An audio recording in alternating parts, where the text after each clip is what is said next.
Picture this: a human infant, 3 months old, 7 pounds, lying completely alone at the edge of a jungle clearing. No mother, no shelter, no fire, no tribe within earshot. Just soft, pink, defenseless human life crying loudly into a wall of ancient trees.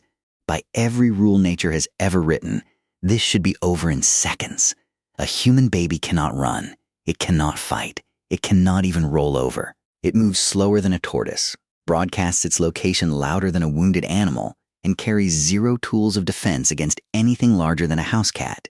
In the cold arithmetic of the food chain, a human infant sits at the absolute bottom of the survival hierarchy. Yet wildlife biologists, field researchers, and indigenous trackers across Africa, the Amazon, and Southeast Asia have documented the same inexplicable pattern for over a century. When apex predators, leopards, jaguars, wolves, hyenas, encounter an unattended human infant, the overwhelming behavioral response is not to close the distance. It is to stop completely, drop the head, and slowly retreat into the bush. Not chased off, not startled away. They approach, they investigate, and then they choose to leave. We assume this happens because predators smell the mother somewhere nearby or sense human activity just beyond the tree line. For decades, that explanation was good enough. Proximity theory, maternal proximity, case closed. But modern behavioral neuroscience and evolutionary zoology have now dismantled that assumption completely. The real reason wild predators abandon a human infant has nothing to do with who is standing nearby. It is about what the baby itself is transmitting. Across 3 entirely invisible biological frequencies that evolution has spent millions of years hardwiring into every large carnivore on Earth. In 1943, Nobel Prize-winning ethologist Konrad Lorenz identified a biological phenomenon he called the Kindchen schema, what scientists now call the baby schema. He discovered that a specific cluster of physical features activates an involuntary neurological response in the brains of nearly all social mammals. A disproportionately large, rounded forehead, wide-set eyes sitting low on the face, short, chubby limbs, soft, unformed facial features. These traits do not just register as aesthetically harmless. They function as a hardwired neurological off switch for predatory aggression.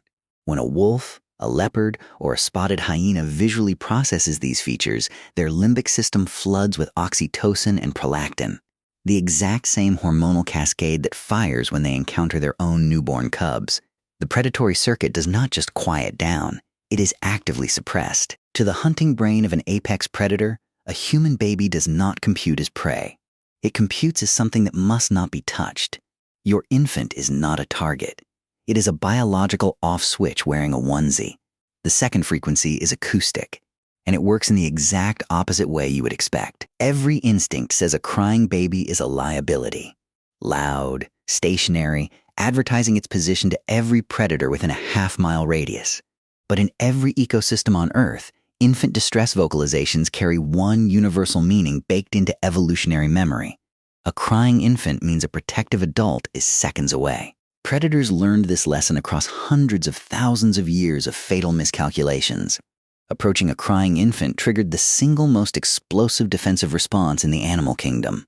A mammalian mother in full protective rage, operating on pure adrenaline with nothing left to lose. The predators that tested this died. The ones that turned around passed their instincts forward. A crying human baby is not advertising vulnerability. It is mimicking the acoustic alarm signature of every defended infant in the wild. To a hunting leopard, that sound does not mean easy meal. It means something dangerous is already watching. The third frequency is the most invisible and the most devastating to a predator's instinct. Human breast milk carries a hormonal compound profile that is biochemically near identical to the nursing secretions of large mammalian carnivores, including big cats and canids. When a predator moves close enough to read the scent signature of a milk-fed infant, the chemical data it receives does not decode as prey. It decodes as the offspring of a nursing female from a large, dominant species. In the predator's nose, your baby does not smell like something to eat. It smells like something that belongs to an animal that could kill it. Every scent receptor fires the same ancestral message. This creature is claimed. This creature is protected. Back away.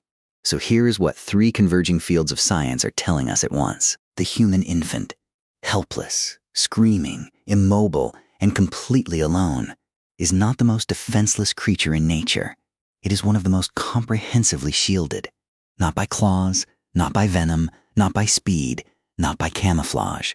By 3 million years of evolutionary engineering written into its face, its cry, and its scent. While every human instinct panics about the predator at the tree line, the baby is already running a passive defense architecture so deeply embedded in mammalian biology that the apex predator's own brain is working against it. The most vulnerable creature on Earth turns out to be the one wild animals are biologically afraid to approach. If this changed how you see the world, subscribe. There is more where that came from.